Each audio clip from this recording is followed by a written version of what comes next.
And when you have hungry mouths to feed or you yourself are starving, then this tip of having a bag of dumplings ready to go in the freezer is a complete game changer and totally peace of mind, knowing that you have a bag of dumplings waiting in the freezer to be served at any moment's notice.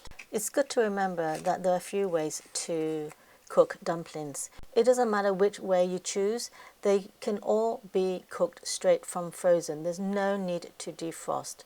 In fact, it's preferable not to defrost. So we like pot stickers, which is fried and crispy at the bottom, and then it's steamed and cooked on top.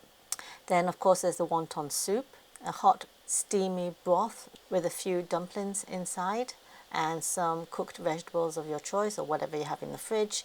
Then there's the classic steamed dumplings. Sometimes we like to just boil it in hot water and then served with your choice of dipping sauce. It's nice to have in the fridge a selection of dipping sauces ready to go. They can be kept in the fridge for quite a long time and can also be used for all sorts of different dishes. And then of course there's always the deep fried. The deep fried is favorite with the kids and with my husband. Quick bonus tip here: freeze on a tray, and when they're frozen, then put them all in a bag and keep them in the freezer for whenever you want a hot pick-me-up but just don't have the energy.